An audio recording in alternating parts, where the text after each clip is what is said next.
Bienvenue chers téléspectateurs dans cette émission à la conquête de la paix. Nous sommes au Nord Kivu. Cette émission est présentée par Denis Kavira Kialwahi qui aurait le concours de nos co-débatteurs Nzuko Demihake. Il y a monsieur Maître Isaac Moutanga et à ce côté nous avons Héritier qui est enseignant à l'école primaire ici en ville de Butembo. Dans ce thème du jour, nous allons parler un peu de la situation qui prévaut à Beni et comment les élèves de Beni vont récupérer les classes, les salles de classe, ainsi que les parents qui sont en train de vanquer et ça et là, qui sont en train de passer la nuit à la belle étoile, surtout dans des vérandas des gens, dans des couloirs en cité de Oicha et même aux environs, ainsi qu'à Beni. Nous allons aussi parler de la situation de l'enseignant qui est taqué parent, un enseignant qui n'a pas encore touché son salaire et comment il va faire étudier les élèves, comment il va faire étudier ses propres enfants qui sont dans des conditions de guerre. Alors dans cette émission, nous vous invitons à suivre l'analyse de certains co-débatteurs avec qui nous sommes réunis dans cette grande salle et nous disons merci et bienvenue à tous. Vous êtes avec nous pour débattre dans cette émission. Pour cette soirée, quelle est votre opinion par rapport à la situation que vivent nos amis ou bien nos confrères de Beni, qui bientôt on a lancé un communiqué officiel, le président dit qu'il faut que les études commencent. Quelle est votre analyse par rapport à cette situation? Comment les enfants vont étudier dans ces conditions? Bon, moi je me dis que la question de la reprise des cours vient compliquer la situation des enfants de Beni parce qu'ils sont dans une zone à conflit, une zone de guerre, si je peux le dire, une zone où les affrontements sont fréquents, une zone où pilulent les déplacés de guerre, hein, ou les rescapés.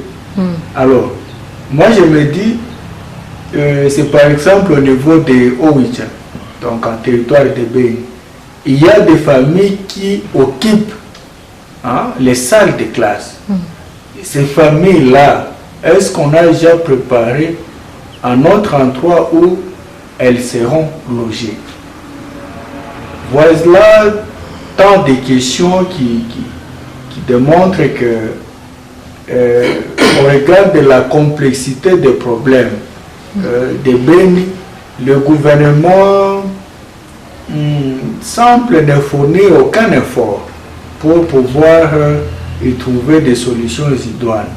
Mais moi je me dis, la paix, c'est la base de tout. La paix est primordiale. Mais on ne sent pas l'engagement réel de notre gouvernement à trouver solution une fois pour toutes à la question de Beni. Et voilà que le conflit est en train de se déplacer ou d'embraser d'autres régions voisines. Comme en Ituri actuellement, ils connaissent le même sort que les populations de Beni.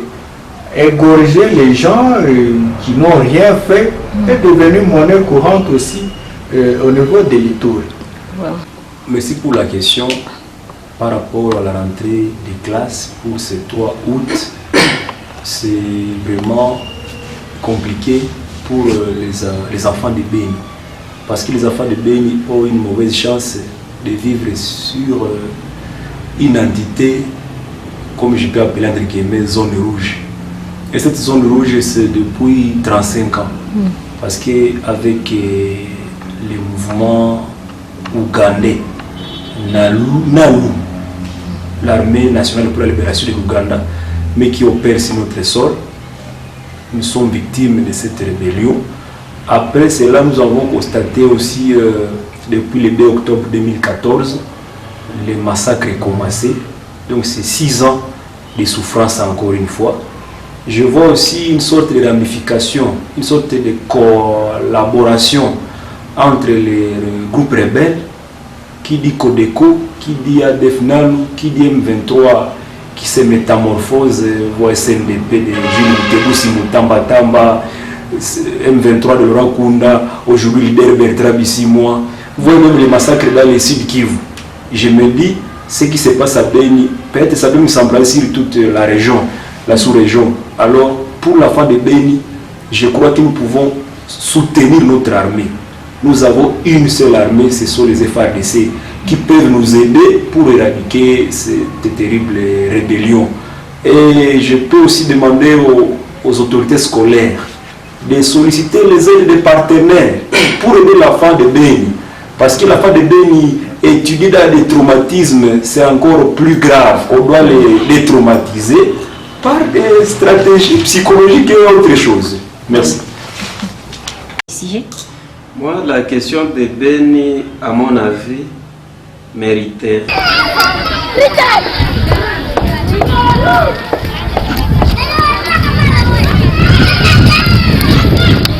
Il faut aussi une solution spéciale. Si à Beni, on va aussi passer à la reprise des activités scolaires, moi je me pose la question, est-ce qu'avant même l'arrêt, est-ce qu'on étudiait normalement? Est-ce que ce sont tous les enfants qui étudiaient normalement? Parce que s'il faut revoir la situation avant même l'arrêt des activités scolaires, c'était presque les déplacements réguliers d'un certain nombre d'enfants qui se déplaçaient du côté est vers le côté ouest et vice-versa. Donc pendant que la situation ne tenait pas à gauche, on se retrouvait à droite et ainsi de suite. Est-ce que ces enfants étudiaient normalement? Voilà pourquoi on devait réfléchir de quelle manière mettre fin à cette situation de guerre à Beni pour que cet enfant de Beni puisse étudier dans les mêmes conditions que tous les enfants du pays, où on se retrouve un peu stable. Parce que Beni, c'est une partie de la République démocratique du Congo, comme la ville-province de Kinshasa, où les enfants étudient quand même dans des conditions plus ou moins acceptables. Cet enfant de Beni doit se retrouver dans la Constitution qui donne l'égalité des chances à tous les enfants de notre pays d'étudier dans les mêmes conditions. Là, je prends spécialement les enfants qui sont concernés par ces activités, directement en fait par ces activités scolaires. Mais si on pouvait alors toucher la situation des parents, c'est plus compliqué parce que l'enfant, pour qu'il étudie aussi, il faut qu'il ait mis quelque chose sous sa dent. Alors, quel est ce parent qui a aussi le moyen facile pour pouvoir nourrir ses enfants? On ne saura pas se mettre aussi sur le bas de l'école du matin au soir quand on n'a rien pris. Donc, il est impératif qu'on puisse d'abord stabiliser la situation de Beni. Si du moins nous aimons bien les enfants de Beni comme tous les enfants du pays, il faut qu'il y ait une condition normale pour pouvoir permettre à ces enfants-là d'étudier dans les bonnes conditions comme d'autres enfants. Oui. Ce n'est pas seulement écrire au tableau qui va changer en fait le mental de nos enfants. Il faut que l'on étudie dans des bonnes conditions. C'est parmi vraiment des choses les plus... Que l'enfant étudie dans des conditions idéales. Il faut que l'enfant aussi soit compté parmi les autres enfants du monde entier qui ont droit à l'éducation. Que dites-vous toujours par rapport à l'enfant de Beni? Moi, je dirais d'ailleurs il faut un accompagnement psychologique. Vous voyez, ce sont des enfants traumatisés. Bon nombre d'entre eux ont perdu leurs parents. Bon nombre d'entre eux vivent dans la rue. Mais quelqu'un, comment il peut passer toute la soirée dans la rue et demain il sera à l'école? Donc ce sont des vrais problèmes que l'État doit résoudre en amont pour éviter des problèmes dans l'avenir. Vous savez, la guerre n'a pas comme effet seulement la disparition des personnes, mais il y a de ces gens-là qui souffrent des atrocités de la guerre pour une longue durée, et ça peut affecter même leur moralité. Et que donc, c'est le bon moment pour l'État de commencer à s'intéresser à ce genre de questions. Pas seulement pour les écoliers et les élèves, oui. Même les militaires qui viennent du front. C'est pourquoi actuellement vous attendez, non, il y a un militaire, il était ivre, il a tiré sur quelqu'un. Oh, oui. Bon, il a demandé un lift, le taximan a refusé, alors on l'a abattu. Donc voilà, moi je me dis, la question de Beni doit être prise au sérieux. Vraiment. Voilà. Ok, quelque part on nous a dit que Beni est une zone, zone rouge. Et quand on parle de la zone rouge, c'est-à-dire que c'est un danger qui guette la population là-bas. Vous venez de dire qu'il faut l'accompagnement psychologique. Et l'enseignant maintenant, on doit accompagner la facelle. Maintenant l'enseignant aussi qui est là, bon, il a tout perdu. Peut-être on a brûlé sa maison, on a brûlé aussi son chat, il n'a plus où aller face à cet enseignant-là. Voilà pourquoi j'ai dit que la question de Beni est très complexe. Il faut une intervention énergique de l'État. Vous savez, un enseignant ne peut plus donner quand il est dans des conditions médiocres. On lui donne qu'est-ce qu'on a. Lorsqu'il est ventre affamé, il est difficile de donner le meilleur de lui-même lorsqu'il enseigne, lorsqu'il transmet la matière. Vraiment. Oui. Et donc il faut voir tous ces aspects-là, même les infrastructures. Mais ces enfants-là ne vont pas étudier sous les manqués. Moi, je me disais même qu'il faudrait délocaliser certaines écoles qui se trouvent dans les milieux là très insécurisés. On voit comment les amener en ville et on met une petite structure quant à ça. Bon, malheureusement, nous sommes dans un pays qui est habitué à l'improvisation. Qui n'anticipe rien. Vraiment. Pendant les démonstrations de fête d'indépendance, nous voyons les biceps de notre armée.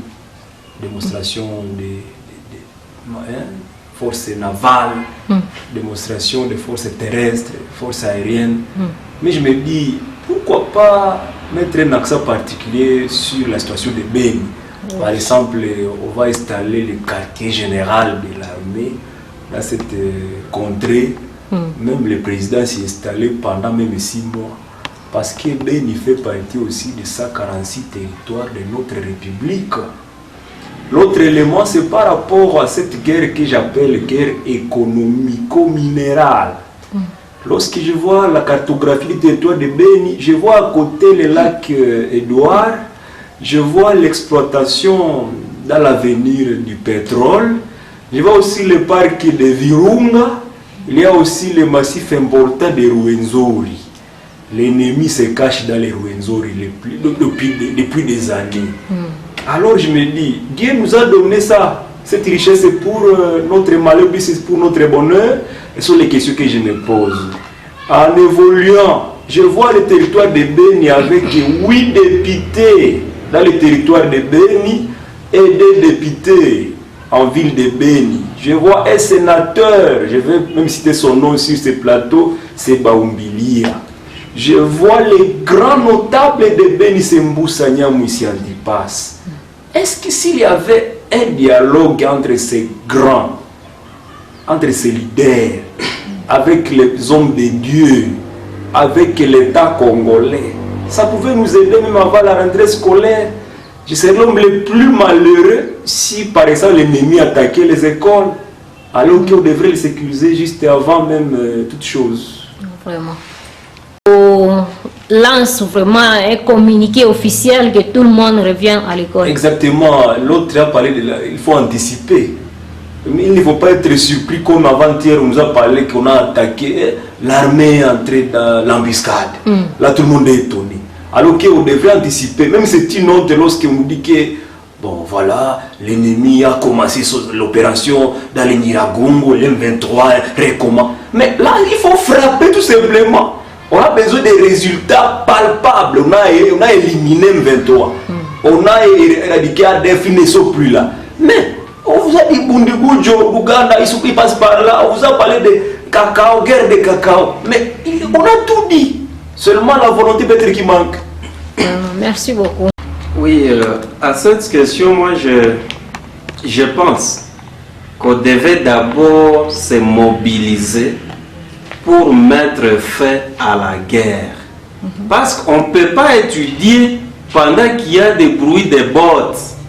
Si on veut vraiment voir la foi de Béni étudier, il faut qu'on lui permette d'étudier dans les bonnes conditions.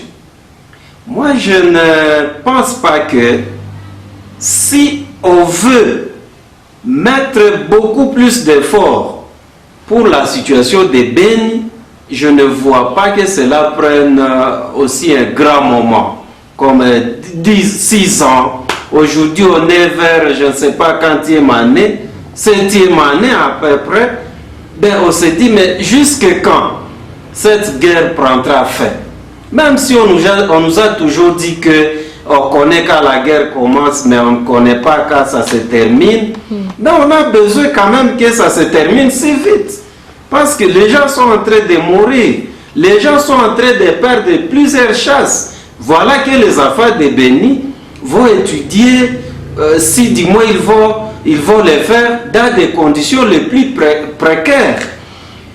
Les gens qui sont en train de marcher à Kinshasa pour des intérêts politiques, s'ils devaient mobiliser leurs militants pour faire attendre la voix de la foi de Béni, ben ce serait une bonne chose.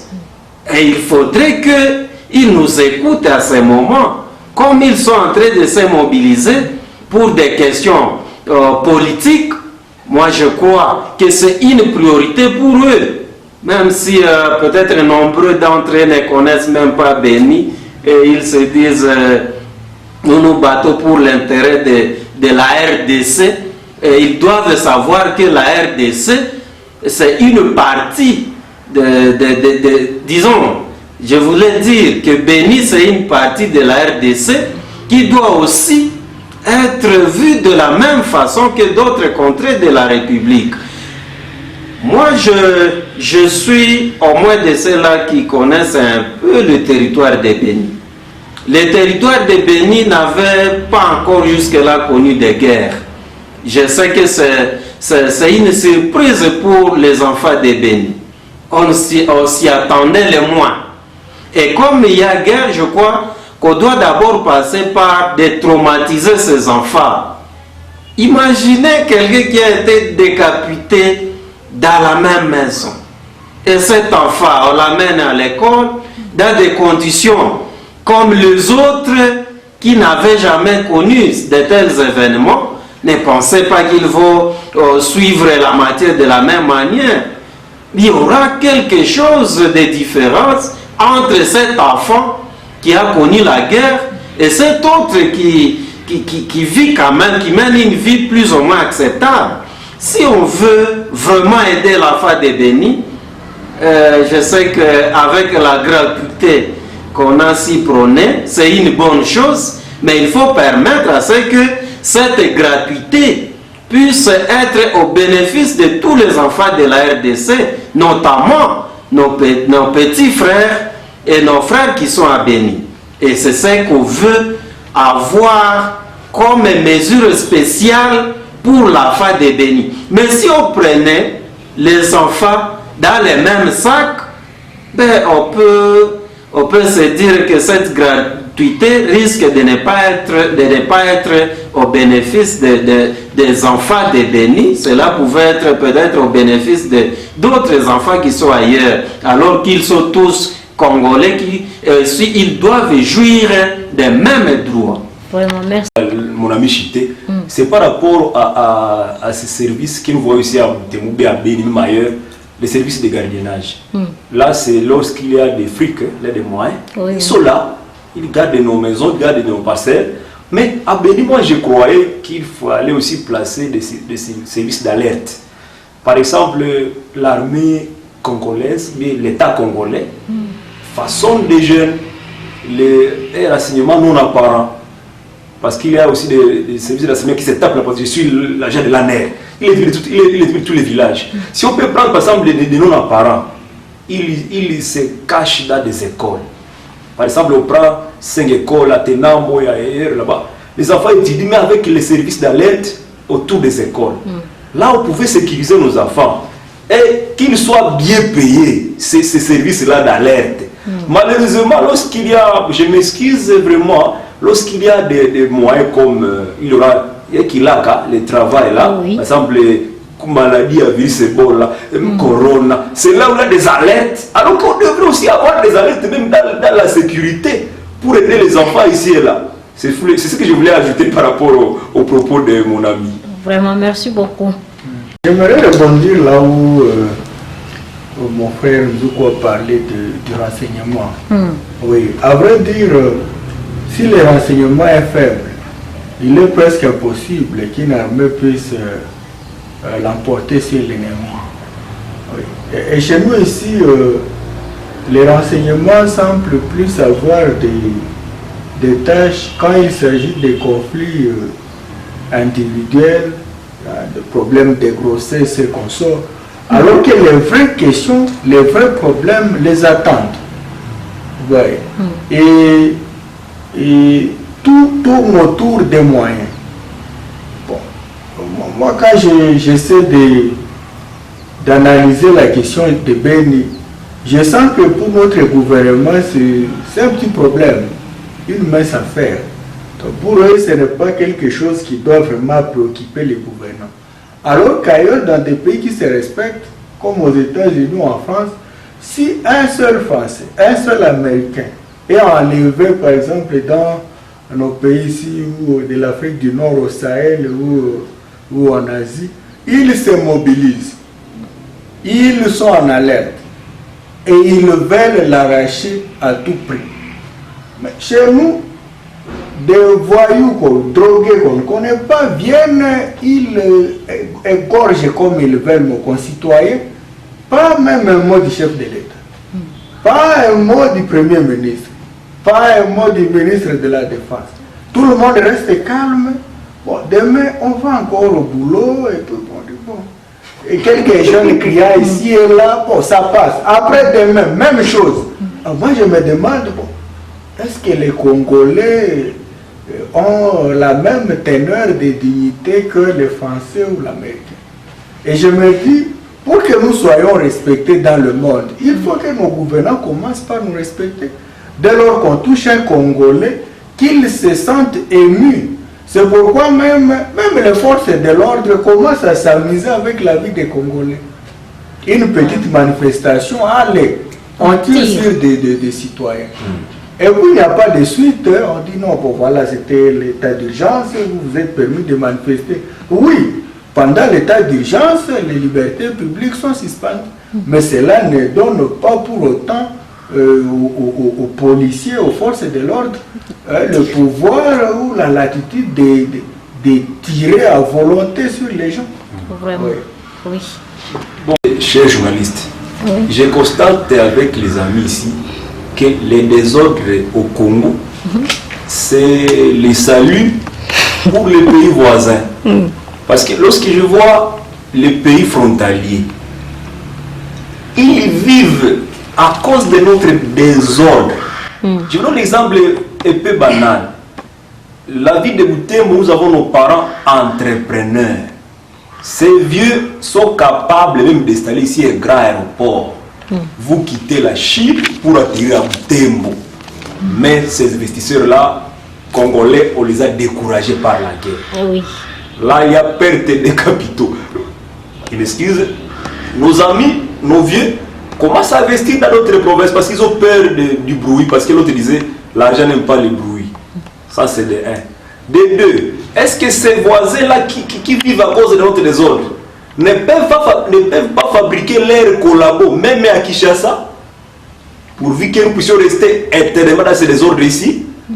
Donc je me dis, Si nos leaders peuvent quitter, je dis entre guillemets, l'hypocrisie, ça peut nous aider. Je ne comprends plus rien. Plus de 10 ans de souffrance, de massacre, il y aurait hypocrisie de nos leaders. S'il n'y avait pas hypocrisie, dans ma langue maternelle, on dit ceci, et chikare mawalume chikakura wahisi. Ce qui complique les hommes, on cherche à tout prix la solution. Mais lorsque c'est 10 ans de massacre, j'ai dit, on doit mettre 3 tirets en dessous du mot hypocrisie de nos leaders. Vraiment. Moi, je continue à persister, à demander la mobilisation populaire de nos frères qui sont en dehors de cette province. Parce qu'au moins, apparemment, nous ne sommes pas sur la même voie. Et réclament autre chose pendant que nous, la priorité se trouve ailleurs. Nous, la priorité, c'est la guerre. Comment mettre fin à cette situation de guerre? À Beni, il y a les amis qui ont ajouté la province aussi de l'Ituri qui est embrasée par ce même phénomène. Et vu le mode opératoire, on peut se dire, est-ce qu'il n'y aurait pas de corrélation entre ces mouvements ici? Parce que tous semblent utiliser le même mode opératoire. Et ces enfants-là, tout comme à Beni, à Djougou, ces enfants-là vont étudier dans quelles conditions? Est-ce qu'il y a aussi leurs enseignants qui sont encore là? On peut avoir un enseignant qui a déjà fui, aujourd'hui il est à Butembo, et lui convaincre de retourner à territoire de Beni, c'est un problème. Avec quel moyen aussi? Donc on devait réfléchir à tous ces éléments. Moi je crois que la priorité, là je ne dis pas à ceux-là qui ont la possibilité d'accéder à des écoles de ne pas y aller, mais on devait voir d'abord les conditions d'études. On devait d'abord permettre à tous les enfants d'accéder à leurs écoles. Et s'il n'y a pas possibilité, alors qu'il y ait des écoles au centre, dans des centres plus ou moins de cités qui se retrouvent dans le territoire de Beni. On devait aussi mettre des conditions qui sont plus ou moins abordables, que tous les enfants connaissent un peu d'alléger les conditions d'accessibilité à des écoles.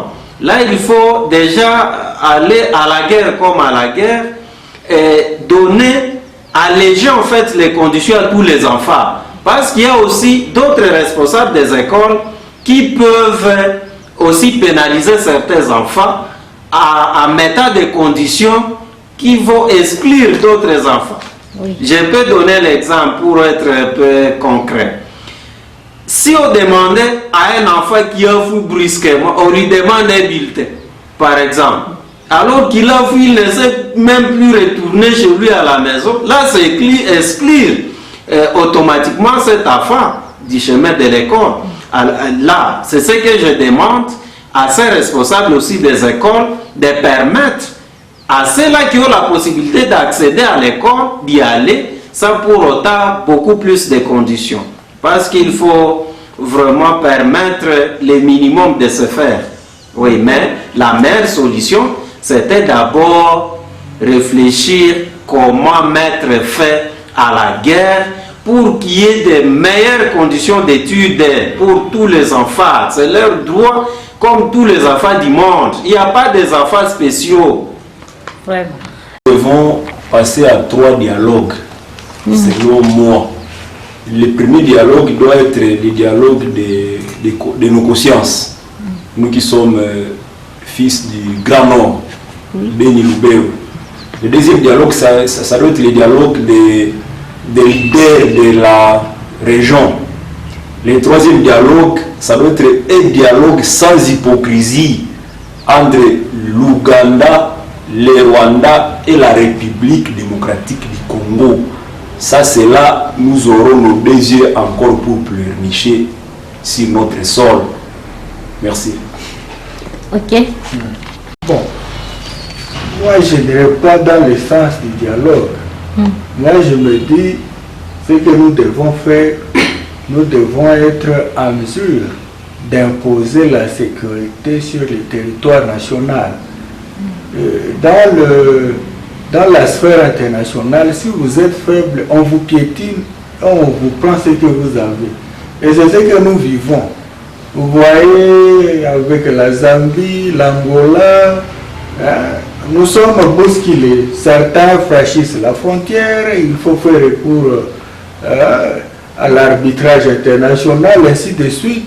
Bon, et nos petits voisins de l'Est, et tout simplement s'amusent à créer des rébellions chez nous, en armant certains de nos frères pour prendre ce qui leur est utile pour leur économie. Et moi je me dis, nous devons avoir une armée véritablement républicaine, une armée dissuasive pour imposer la sécurité chez nous. Dans tous les États du monde, il y a des bandits, il y a des brigands qui sont prêts à collaborer même avec des étrangers pour s'enrichir en toute facilité. Mais si l'État dort, si l'État ne veut pas se réveiller, si l'État est gouverné par des sans-soucis, eh bien ça sera le chaos. Et c'est là où nous sommes à ce moment, nous sommes dans un chaos. Eh bien, nous disons merci à vous tous de nous avoir suivis. J'étais Denise Kavira Kialwahi à la présentation de l'émission du jour et nous vous fixons un prochain rendez-vous.